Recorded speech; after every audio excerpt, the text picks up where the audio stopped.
Guys, luto na naman tayo ng ginisang munggo. So, inuna lang muna natin ang kalabasa at saka sitaw.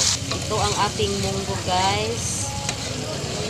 Munggo, kasi matagal na hindi tayo nakakain ng munggo rin na tayo talaga ang magluto. At ito naman. So, ang dami nating gulay, guys.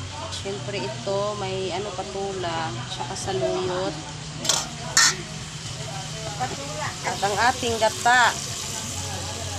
So, lagyan natin siya ng gata. So, ayan, mix, talong. Sarap talaga, mga kabel. So, kakain na naman tayo ng gulay talaga na pang-healthy. Tingnan nyo ba ang ating ang ating katawan na paka-healthy kasi gulay talaga ang ating kinakain. So, ayan, munggo. Sige. Oh, munggo, guys. Ang daming munggo. Dami naman ng dilis. Dilis ba yan, oh? Sarap, guys.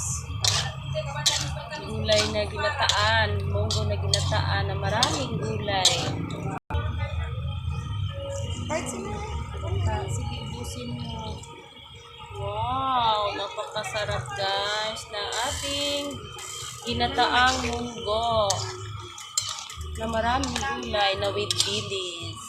Luan muna natin to ng 15 minutes or 10 minutes, 5 minutes. Kasi madali lang man to maluto, guys. Luto naman yung munggo. Magpa-fried na naman tayo mamaya ng okra. Fried okra, guys. Puro gulay ang ating ulam. For today's video, gulay-gulay muna.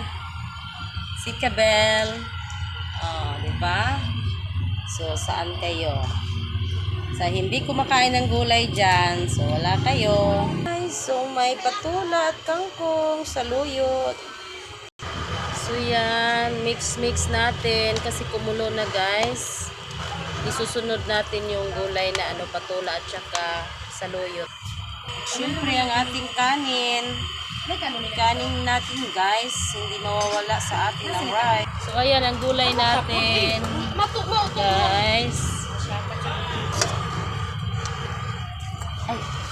So, ating gulay.